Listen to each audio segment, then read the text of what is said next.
दोस्तों, मिट्टी का मटका रखने के क्या नियम है, यानी कि जो आम बोलचाल की भाषा में हमारी दादी लोग कहती थी मटका अवासने का क्या नियम है, इसे हमें किस दिन खरीद कर लेकर आना चाहिए और किस दिन बिल्कुल भी नहीं खरीदना चाहिए। क्योंकि ये मिट्टी का मटका है तो इसके खरीदने के कुछ विशेष दिन होते हैं और इसको इस्तेमाल कैसे करें, इसके अंदर हम क्या चीजें ऐसे डालें कि इसका पानी हमारे लिए अमृत के समान हो जाए। देखिए, अभी आजकल तो बहुत सारे लोग फ्रिज का पानी पीते हैं, लेकिन डॉक्टरों की सलाह है कि हमारे लिए ये मटके का पानी अमृत के समान है यदि हम इसमें कुछ विशेष चीजें डाल देते हैं तो। और पुराना मटका भी आपको फेंकना नहीं चाहिए। यदि आपके लास्ट ईयर का मटका है तो भी आप उसका इस्तेमाल कर सकते हैं। ठीक है, तो देखिए अभी हम नया मटका इसको खरीदे हैं तो हम इसको कैसे इस्तेमाल करेंगे। और साथ ही दोस्तों, मैंने अपने लिए ही नहीं खरीदा है, हमने ये देखिए ये लिया है पंछियों के लिए। क्योंकि देखिए जैसे हमें प्यास लगती है वैसे उन लोगों को भी प्यास लगती है, तो उनके लिए भी ये मिट्टी का पात्र है जिसमें पानी भरकर हमने रखना है और पंछी, चिड़िया, कोई भी जीव इसमें पानी पी सकता है। तो इसे अपने घर के चौराहे पे, बालकनी में, कॉर्नर में, छत पे भी आप इसे रख सकते हैं। ज्यादातर लोगों के ये सवाल होते हैं कि दीदी हम अपने छत पर कबूतरों के लिए, चिड़ियों के लिए पानी दाना करें या ना करें। तो देखिए अभी गर्मियों के सीजन में, जैसे कि ये अप्रैल, मई, जून का महीना होता है, इसमें आपको बिल्कुल रखना है। क्योंकि इस समय गर्मी बहुत होती है, पानी की आवश्यकता हम सभी को होती है और पानी जो नदी तालाब हम बोले तो सूख भी जाता है। तो इसलिए आपको व्यवस्था करनी है, इसमें आपको सोचने की जरूरत नहीं है। वैसे नियम तो ये है कि अपने छत पर पंछियों के लिए पानी, दाना आदि नहीं रखना होता है। उसका सिर्फ एक रीजन है कि पंछी जब भी दाना पानी खाते हैं तुरंत बीट करते हैं, स्पेशली कबूतर। और जो कबूतर का बीट होता है उससे हमें बीमारियां फैलती हैं। आपने देखा होगा कि गंदगी ऐसे बहुत सारा कर देते हैं, वहां से जो कीटाणु निकलते हैं वो हमारे फेफड़े को कमजोर करते हैं, यानी हमारे फेफड़े का रोग हो जाने का चांस होता है। इसीलिए घर पे कबूतर पालना या कबूतरों के लिए दाना वगैरह देना वर्जित होता है। यदि आप साफ सफाई का ध्यान रखते हैं और वहां पर एक कपड़ा बिछा दीजिए जिसके ऊपर कबूतर वीट करेंगे, पानी रखिए, आप उसे चेंज करते रहिए, तो सावधानियों के साथ में रखा जा सकता है, इसमें कोई बुराई नहीं है। तो मैंने सोचा मैं इसको पहले ही क्लियर कर दूं क्योंकि बहुत सारे लोगों का प्रश्न होता है। तो ये तो आपने जाना कि हम पंछियों के लिए जो रख रहे हैं वो क्या करें। और दोस्तों, आप जो नवरात्रि के दिनों में जवारे लगाने के लिए आपने इस्तेमाल किया था उसे भी आप ले सकते हैं। मिट्टी का बर्तन हो या आपके पास कोई भी, मिट्टी का इसलिए होता है कि ये थोड़ा ठंडा रहता है ना। और जब आप इसको लेकर आए नया तो इसे 24 घंटे पानी में भिगो दें जिससे कि इसका पानी ठंडा रहे। तो ये इसे हम किनारे रखते हैं वरना फूट जाएगा।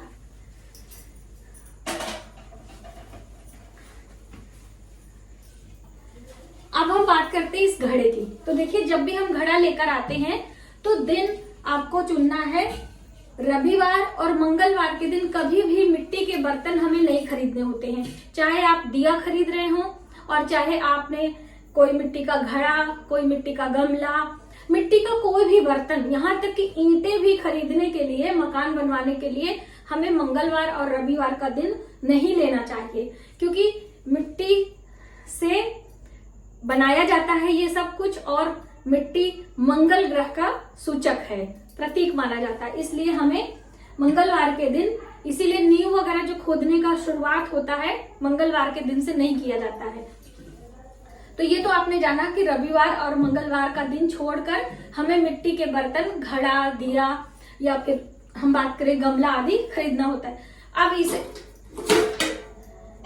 जब भी हम ले आते हैं तो कहाँ पर रखेंगे। अब खरीद के आप लेकर आए हैं तो ज्यादातर रसोई में ही लोग अपना घड़ा वगैरह रख लेते हैं या फिर आप अपने डाइनिंग टेबल पर भी रख सकते हैं। तो रखने की दिशा हम आपको बात करें, उत्तर दिशा पानी की होती है। तो आपके घर के उत्तर साइड में कहीं भी, आप रूम में, किचन में कहीं भी रख रहे हैं, उत्तर की दिशा में आपको घड़ा रखना चाहिए जिससे कि वो पानी का स्पेस है और आपका पानी अच्छा होगा। और इसके लिए एक स्टैंड आता है, तो हमने अभी स्टैंड नहीं लिया है, तो हमारे पास एक है, ये है, तो हम इसी पर आपको रखकर दिखा रहे हैं। ये देखिए, ये इस पे बहुत अच्छे से रखा जा सकता है।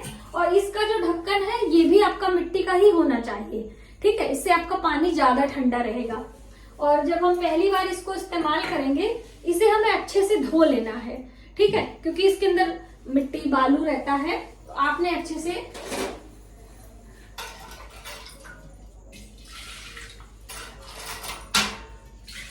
इसको भर दें थोड़ा सा, और अच्छे से हिला लेंगे। ये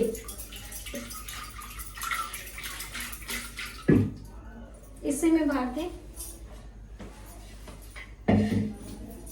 क्योंकि ये भी तो धोना है। ये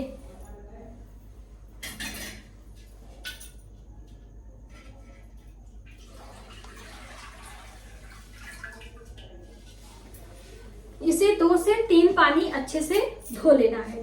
कहते हैं कि इसके अंदर हाथ नहीं लगाना चाहिए। यदि आपका मटका थोड़ा पतले मुंह वाला हो तो आप कपड़े को डंडी में लगाकर धो सकते हैं। हाथ नहीं जाएगा, कपड़ा जाएगा तो कोई प्रॉब्लम नहीं होगी, ठीक है। लेकिन ऐसे भी ये बिल्कुल क्लीन हो चुका है।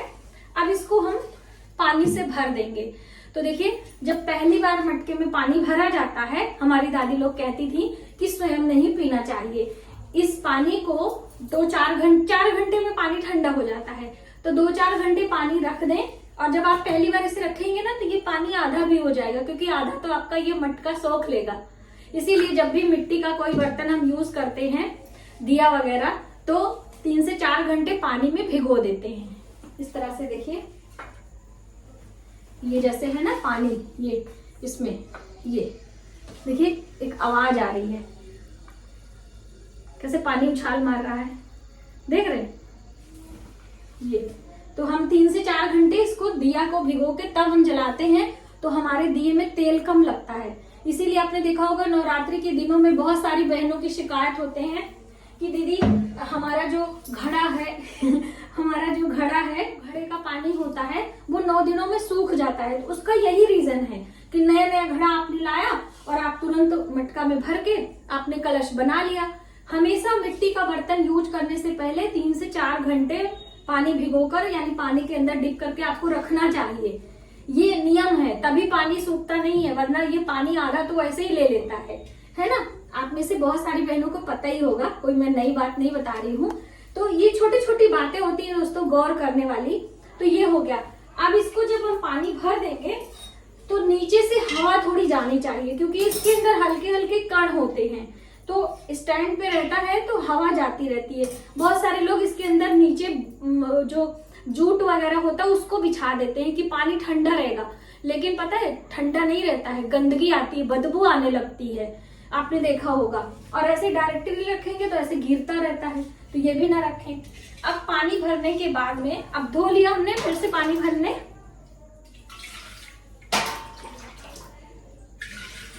थोड़ा ही पानी भर के हम बता रहे। उसके बाद ये देखिए ये धुल गया। अब इसे हम रख देंगे और थोड़ा सा हम इसमें तिलक करेंगे। तो हमने हल्दी या रोली कुछ भी,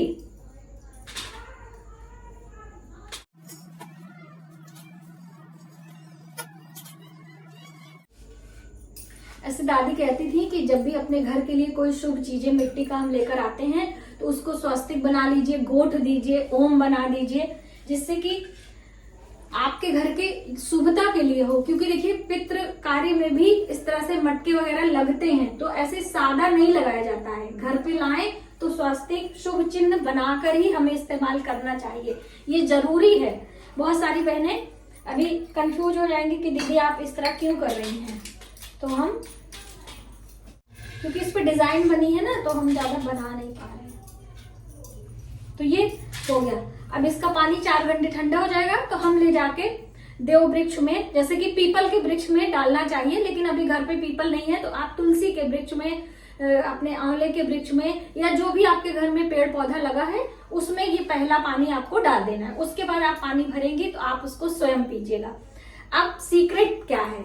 सीक्रेट ये है कि मान लीजिए आपके पुराने साल का पानी है, मटका है, थोड़ा सा मैं हाथ पोंछना चाह रही हूँ दोस्तों। यदि आपके यहाँ पुराना मटका है, उसे आपको नमक और थोड़ा सा फिटकरी, थोड़ा सा बेकिंग सोडा और विनेगर के साथ में मिक्स करके उसके अंदर मिलाकर धो लीजिए और फिर उसके सूखने के बाद उसमें पानी भर के आप उसका इस्तेमाल कर सकती हैं। नमक के साथ में ये सारी चीजें मिला के यदि आप उसको रिपीट इस्तेमाल करेंगे तो उसका पानी बिल्कुल फ्रिज के जैसा ठंडा होगा। पहली बात। दूसरी बात, उसके अंदर आपको क्या क्या डालना है। ये है रुद्राक्ष और ये तांबे का मेरा सिक्का है। तो देखिए ये मिलना मुश्किल होगा क्योंकि हम लोगों ने एक तांबे का कलश मंगाया था, उसके ऊपर हमको ये मिला था, लेकिन आपको ये मिल जाएगा। ये तांबे का पैसा है, पहले चलता था। तो ये तांबे का पैसा उपाय के भी काम में आता है, बच्चों के गले में भी पहनाया जाता है। आप इसको अच्छे से देख लीजिए, इसमें इंग्लिश में कुछ वो लिखे हुए हैं। और ये है चांदी का, यानी कि रुद्राक्ष और तांबे का, और ये तीनों चीजें आपको अपने मटके में डाल देनी है। इससे आपके मटके का पानी अल्कलाइन पानी हो जाएगा। जो आजकल मार्केट में ब्लैक वाटर, अल्कलाइन वाटर चला हुआ है, तो उसको लेने की जरूरत नहीं है। आपके मटके का ही पानी बिल्कुल अमृत के समान हो जाएगा। तो आज आपने जाना कि अपने घर में मटका हम कब लेकर आए, किस दिशा में रखें, पहला पानी हमें क्या करना है, और यदि पुराना मटका है तो उसे कैसे फ्रिज के जैसा ठंडा बनाना है, और उसमें क्या क्या चीजें हमें डालनी है। दोस्तों, हमारा किचन इस तरह से है। और बहुत सारी बहनें पूछ रही थी कि दीदी हम अपने किचन में आपको मतलब प्रैक्टिकली आपको बताएं। तो ये जैसे हमारा अग्नि कोण है और इधर हमारा ये उत्तर दिशा है, तो इधर ही हमको पानी रखना चाहिए। आगे कहीं भी हम रख सकते हैं, यानी चूल्हे से 1 मीटर दूरी पर हमें पानी वगैरह रखना चाहिए। तो अभी बहुत सारे लोगों के स्पेस नहीं रहता, तो आप इस तरफ भी रख सकते हो, लेकिन इस दिशा में पानी ना रखें। पूर्व और दक्षिण के कोने में अग्नि कोण माना जाता है, तो वहां पे यदि आप पानी रखेंगे तो आपके घर में बीमारियां आएंगी, जिससे कि आपका धन खर्च होगा और पैसे का अपव्यय होगा। ठीक है, तो घड़ा वगैरह आप जब भी रखें तो यहाँ पे मत रखिएगा। थोड़ा सा मेरा ये पर्सनल सजेशन है, आप मान के चलिए। रसोई में जगह नहीं है तो और कहीं भी आप रख सकते हैं जहां पर उत्तर दिशा लगती हो। तो मुझे उम्मीद है कि नया मटका आप खरीद कर लाएंगे तो आप इस तरह से इन बातों का ध्यान रखेंगे। और दोस्तों, अक्षय तृतीया पर एक पानी से भरा घड़ा और उसके ऊपर कुछ मिष्ठान दक्षिणा रखकर ब्राह्मण को दान देने से अक्षय पुण्य की प्राप्ति होती है।